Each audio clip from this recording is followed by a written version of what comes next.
What is up, gentlemen? NYKF31 here. Opening week of the NFL is upon us. And I got a little season preview cooking for you guys. I'm going to do one of two. In this one, I'm going to do well, it's not really what ESPN does, one of my favorite things that ESPN does every year. Well, not every year, but for the past couple of years, is that they take a poll of NFL GMs, coaches, personnel people, and they rank every quarterback in the league.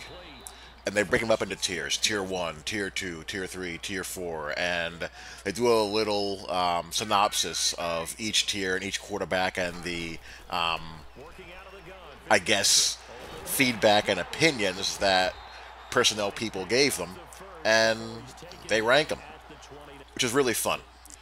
In part two, I'll just go around the NFL and pick my division winners, my individual award winners, give a little summary of how I feel certain teams are going to perform, who I think will be really good, who I think will be really bad, who will underperform, who will overperform, individual award winners, and all that good stuff. So, anyhow, going back to this, let's explain what these tiers are, what the criteria are, for a given QB tier. Tier 1 is your franchise QB. They're the guy who stirs the drink. They're the guy who can carry your whole team. The quarterback who gives you a chance to win a game or two in the playoffs every single year. And a bad year is your 10-6 wild card year, maybe 9-7, a fluke 10-6 year where you miss the playoffs. But year in, year out, you're always relevant because you have that guy. Regardless of who's coaching the team, great coach, buffoon coach, bad OC, bad O-line, receivers stink, defense stinks, and they have to put up 35 points a game. They save coaches' jobs, they save seasons, they all around just make your life as a fan a lot less stressful because you know they're going to perform. Tier 2 are those guys who are just below that level. Guys who are really good. They put up great stats every year. They're a guy who you won't mind having on your fantasy football team, and you can win 11, 12 games in a season with them. But there's a little something missing. They may be over-reliant on a particular wide receiver. They may need a stronger supporting cast than the tier 1 guy in order to get the most out of them. They may need more hands-on coaching. They may need a quality offensive coordinator to get the best out of them. If you ask them to do too much, they make the big mistake at the wrong time. There's sometimes a guy who you don't really, when you have him, you don't really appreciate him when you do have him, but when he's gone and you spend the next 5 to 10 years trying to find a new quarterback, you think to yourself, you know what, that guy was really pretty damn good, and we just, didn't know what we had until we no longer had it. They're your Tony Romo All-Stars. Tier 3 guys tend to fall into a couple of categories. Young guys that are developing, that show promise, but you still need to see more of in order to, before you rank them higher. They're your captain game managers. They're your run the ball, play good defense, just don't go out there and lose the game type of guys. If you do that and surround them with really good skill position talent, you could eke out a division title, might win a playoff game, but you never really feel like they're going to be the type of guy that can take you home. And while he doesn't kill you, you really wouldn't mind if he was replaced either, because you always feel like you're just a couple of big plays a game from your quarterback away from really doing something. I just basically described Alex Smith's entire career. That's your quintessential Tier 3 quarterback. Tier 4 guys are your Josh McCown All-Stars. They're your career backups. They're your journeymen. They're the guy who you hope doesn't end up starting more than 2 games a year for you because your starter is maybe a little bit banged up. And if that's not the case and you have that guy starting for you on a regular basis, you're probably picking at the top of the draft every year. So there you go. Now with that being said, let's take a look at who falls into what. We will start with Tier 1. And I'll go through these and comment on who I agree with, who I disagree with, and all that good stuff. But Tier 1 should come as no surprise. You have your holy trinity of Brady, Breeze, and Roethlisberger, along with Aaron Rodgers. Yeah, The only guy out of that quartet that I would argue may be a little bit shaky is Big Ben, because Big Ben, he just has. Big Ben's a little weird. You don't quite know all the time where Big Ben's head is at. He goes through these weird mood swings where he's talking about retirement all of the time. He'll have these games where he throws three, four, five INTs, and you're just wondering, what the hell is going on in his head. And I think what we're starting to find out over this past week or so is that some of that may be a function of the locker room. I think there's some issues there. I mean, AB can be a little weird, as all wide receivers can be. The Le'Veon Bell situation has become completely toxic, and, Tomlin doesn't run the tightest ship on the face of the earth.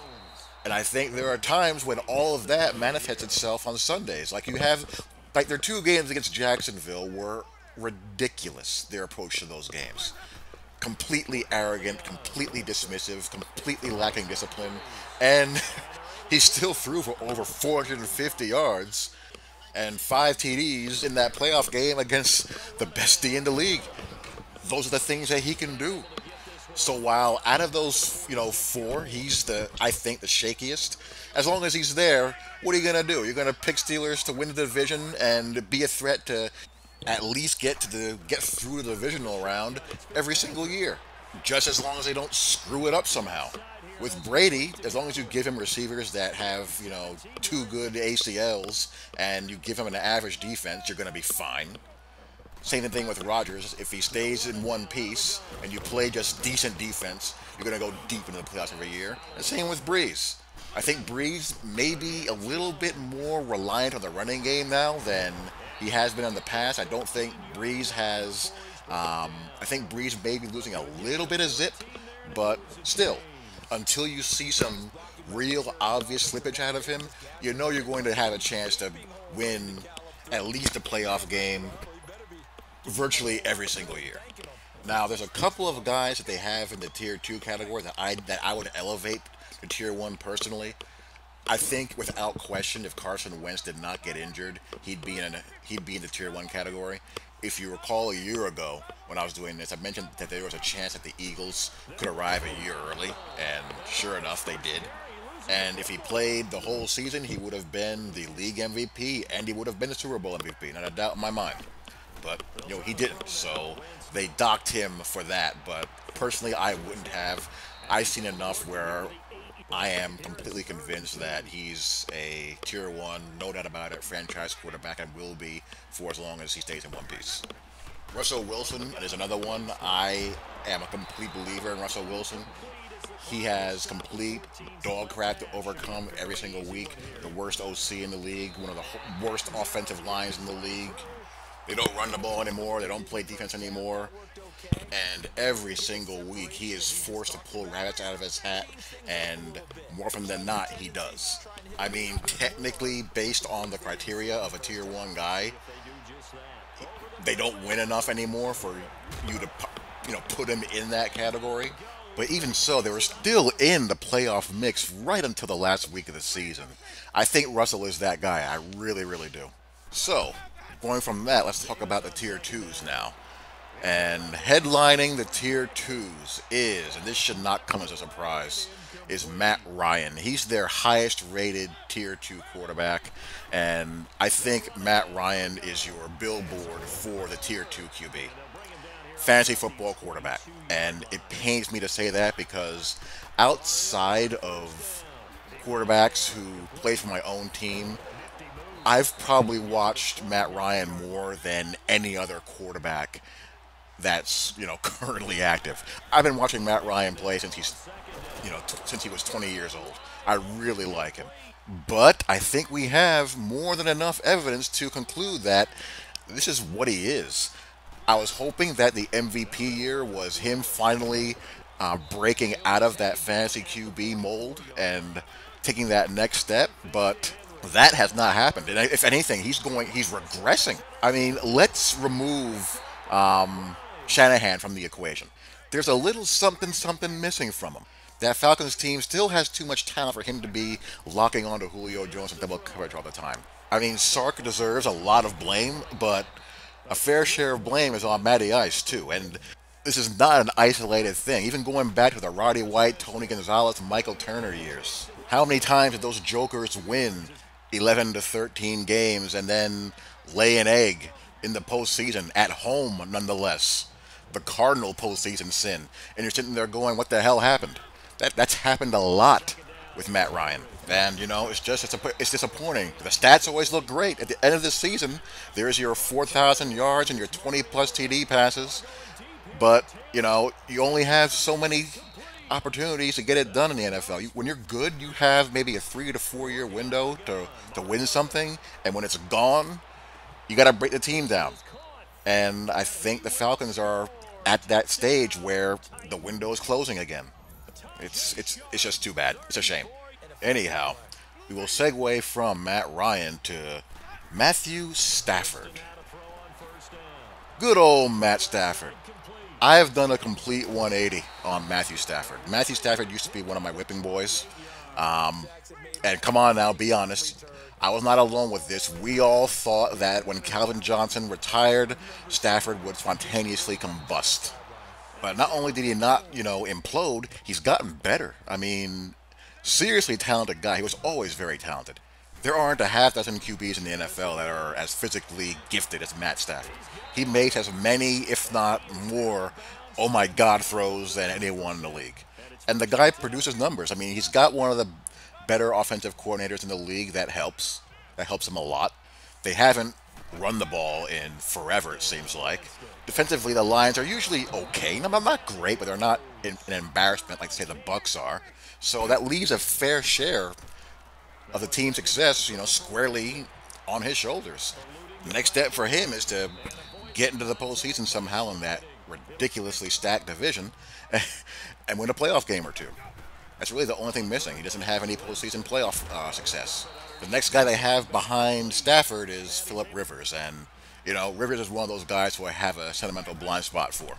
I like everything about Phillip Rivers. I like his attitude. I like how he leads. He competes like a madman. He is one of the best. He checks, a lot of boxes as far as what you're looking for. He should have at least gotten to a Super Bowl at least once when he was younger. Those Charger teams were absolutely loaded. Loaded. They had no business losing those playoff games. Again, I dock you down extra points for losing home playoff games when you're really, really good. Home NFL playoff losses are just stomach punches. They're bad. They're bad. Because again, you only have so many shots in football. And when you're good and you're in your building and you think you can win it all and you lose, that's devastating. That's happened to them a couple of times. I don't think he's as good as he was in those days. I mean, they've had some 5-11s, 4-12s the past couple of years. I think the D has to carry him more now.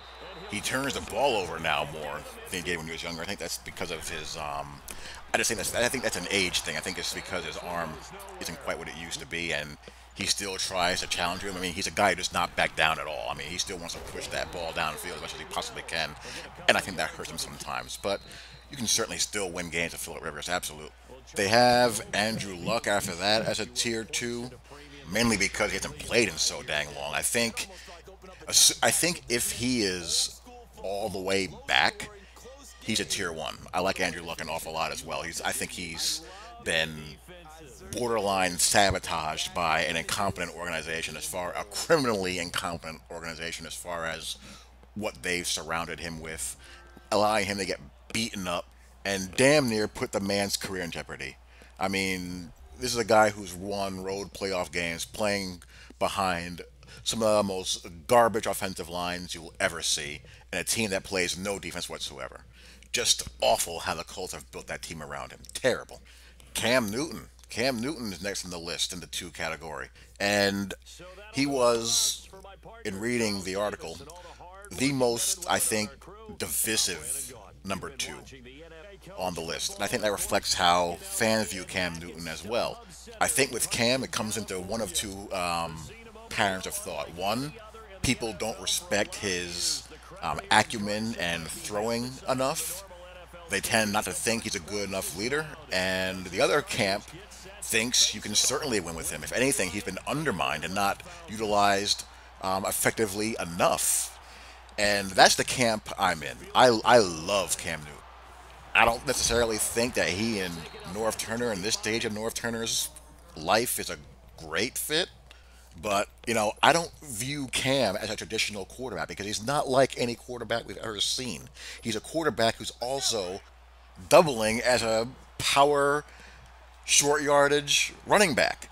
I mean, it's crazy. We've never seen anyone remotely like him, and he's durable doing it. He takes a ton of hits. He never gets hurt. They never give him any receivers. He gives you everything he's got every single week. And yeah, you do have more 7 and 9s, 8 and 8, 6 and 10s than you would like, but you also get your 11 and 5, 12 and 4, 15 and 1s. The thing you don't like about him and that team is that they're good year, down year, good year, down year, good year, down year too much. There's never any sense of consistent stability year to year with that team for whatever reason. I mean, I don't know why that is. But, Cam's never going to be a high completion percentage, pretty looking thrower. That's just not the way, it's just not who he is. But you can certainly do a lot worse, which brings me to the guy they have behind him, which is Derek Carr, who I believe is hot garbage. Well, I shouldn't call him hot garbage. It's probably a little bit harsh, but I think he's closer to a captain game manager type, or a type that you need to really protect and really surround with a lot of strength elsewhere, as opposed to a guy who you can say, yeah, he can go out and win us 3 or 4 games over the course of a regular season by himself. I mean, how much different is Derek Carr from Kirk Cousins? I actually think Kirk Cousins is better. And yeah, I don't see it. Sorry, Raiders fan, don't hunt me down and beat me up, but I just don't like your quarterback. That's all there is to it. Garoppolo, they have as a 2. I think it's way too soon. Don't have a whole heck of a lot of sample size. I just think it's way too... That's the Pats Shani Halo effect talking right there, I think. We just don't know. It's just way too soon. Way, way too soon. I think Deshaun Watson, the last guy they have in the Tier 2 category, it's a little bit too soon for him as well. Again, just need to see more. I think Deshaun Watson is good. The numbers were there. The eye test was there. The team looked like a legit playoff contender while he was out there. I'm just a sample size Nazi. I just need to see a larger sample size. That's all. That's all I'm saying. So those are the Tier 2s. Now on to the Tier 3s.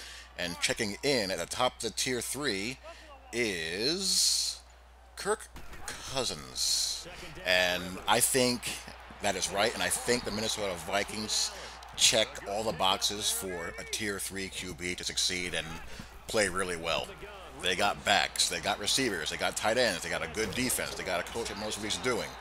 The Vikings are loaded, and you can plug in a guy like Cousins who's competent. He doesn't have to be a superstar, but he can put up some good stats and not shoot you in the foot and put the D in bad spots where they have to bail you out. He's got guys like Thielen, Diggs, and Rudolph that'll make him look better than he really is, and they'll win 12, 13 games. Not a doubt in my mind.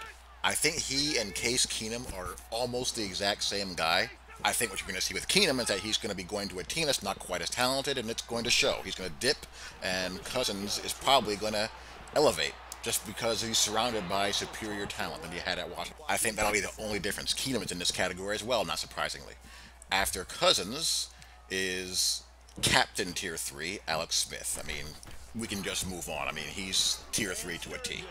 Eli Manning is next. Eli Manning. What do we make of Eli Manning?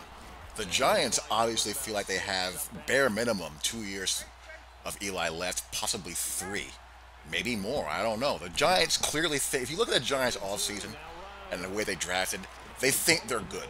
They think that they were a victim of incompetent coaching last year and that they're better than what their records show. They think they're more talented than their records showed last year. And I think they're right. To an extent, I think they're better, but I don't think that they're 10 wins and beyond better like they seem to think that they are. I just don't see it. I think Eli has to be really insulated now. The O-line has to be good to keep the rush off of him because he can't move and he gets really skittish. And when he gets skittish, the turnovers come in droves. And because the turnovers come in droves, when you ask him to do more, you got to run the ball more, hence Saquon Barkley.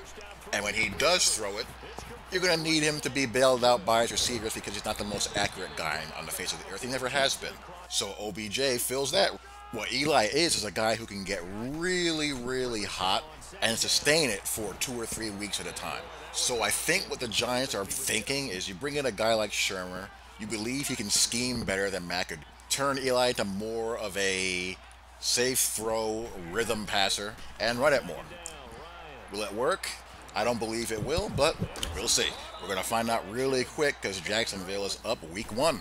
After Eli is Dak Prescott, which is going to make Cowboy Nation riot, I'm sure. But come on, we got to look at this objectively. I think we've seen now that Dak needs that running game.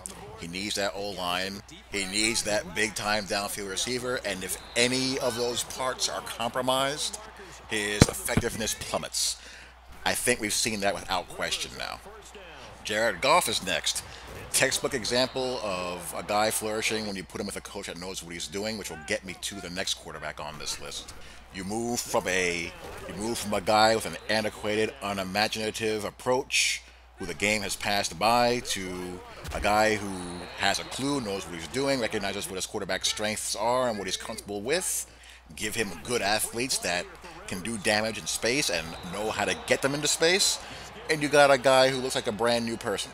Jeff Fisher getting fired probably saved Jared Goff from becoming a bust. I am completely convinced of that. And that is a perfect segue into Marcus Mariota. I think he's better than this. He's shown, flashes here and there that he's better than this. He's a great guy. He wants to lead. He wants to be good. And finally, at long last, he's been liberated from that exotic smash mouth crap. I will be shocked. I'll be absolutely shocked if we don't see the real Marcus Mariota this year. Jameis Winston? I'm not too sure about him. With Winston, it's literally all about whether you ever believe the light bulb is going to turn on and stay on. That's really it. But you can't really bet on it. You just don't know. I mean, the guy just might be just a perpetual knucklehead. It's really hard to have much confidence in him at this point. We won't know much of anything for a few weeks because he's suspended right now, so we're going to have to wait to find out whether or not he can put it all together. But either way, I got to believe it's got to be a make or break year for him and also for Cutter for that matter too. I think it's an excellent chance that Dirk Cutter does not last the season. Andy Dalton's upside is Alex Smith.